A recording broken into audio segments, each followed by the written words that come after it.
The year is 1945. Japan is completely destroyed. Two atomic bombs hit Hiroshima and Nagasaki. Major cities are in ruins. Factories are shut down. Millions of people have no homes. They are hungry. They are struggling to survive. American General Douglas MacArthur arrives. He comes to manage a defeated country that looks hopeless. Now, let's jump forward to 1968, just 23 years later. Japan is now the second biggest economy in the world. Only America is ahead. Tokyo has tall buildings everywhere. Made in Japan used to mean cheap, poor-quality products. Now it means excellence. Sony makes the best televisions. Toyota builds reliable cars. Panasonic creates quality electronics. The whole world is shocked. Experts call it the Japanese economic miracle. Here's the big question. How did a destroyed country with almost no natural resources achieve the greatest economic recovery in modern history? The answer involves smart planning, cultural strength, American support during the Cold War, and incredible determination. Let me explain how Japan rose from complete destruction to become an economic superpower. Let's start with the American occupation. This lasted from 1945 to 1952. At first, America wanted to keep Japan weak. They wanted Japan to focus only on farming. But then the Cold War began. Everything changed. In 1949, China became communist. In 1950, the Korean War started. America suddenly needed a strong ally in Asia. Japan was in the perfect location. Japan became the supply base for American forces in Korea. American military needed supplies, trucks, uniforms, medical equipment, food. They ordered everything from Japanese factories. This brought money into Japanese economy. Japanese factories had customers again. But America helped in other ways too.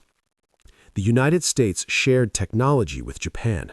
They allowed Japanese products into American markets.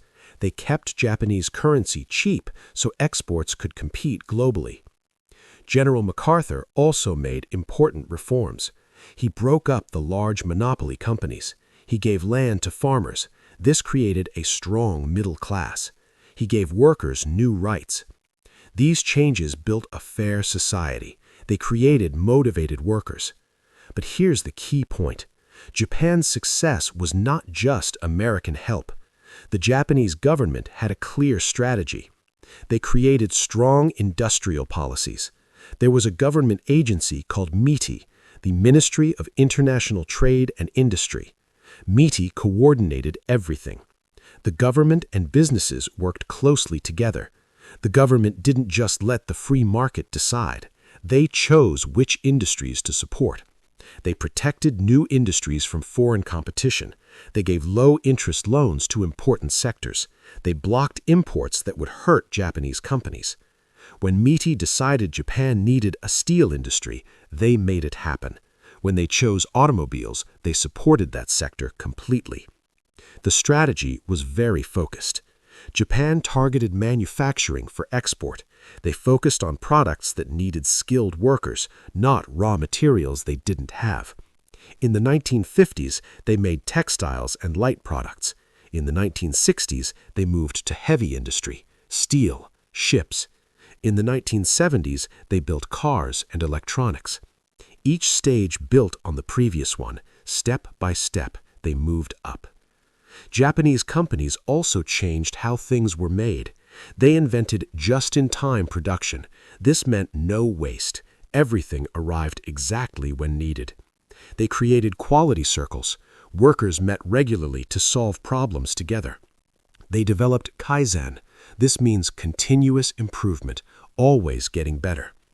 Toyota's production system became famous worldwide. They made cars faster and cheaper than Americans and Europeans.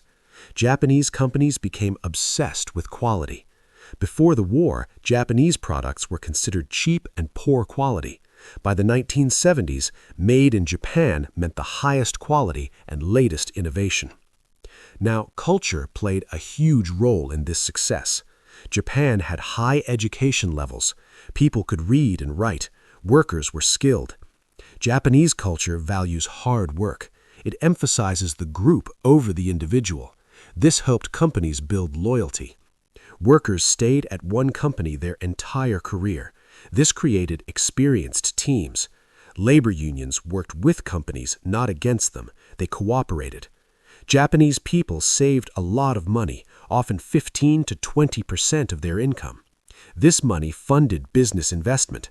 Japan didn't need to borrow from other countries. However, we must be honest about the costs. Japanese workers faced extremely long hours. There's even a word, karoshi. It means death from overwork. Women had very few opportunities in senior positions. The system required conformity. People sacrificed personal freedom. But after total destruction, most Japanese people agreed. Hard work and sacrifice were necessary to rebuild the nation. By 1968, Japan had the second largest economy on Earth. By the 1980s, Japanese companies bought famous American buildings like Rockefeller Center. Sony bought Columbia Pictures. Japanese cars dominated roads everywhere. Japan led the world in computer chips and electronics. The transformation was complete, total and remarkable. What can we learn from this? The Japanese economic miracle teaches us important lessons. These are still debated today. Can government play a positive role in economic development? Yes, when done strategically. Does education and cultural unity matter? Absolutely. Is long-term thinking better than short-term profits? Japan proved it works. Can countries turn disaster into opportunity? Japan showed it's possible. This remains one of the most dramatic economic stories in history.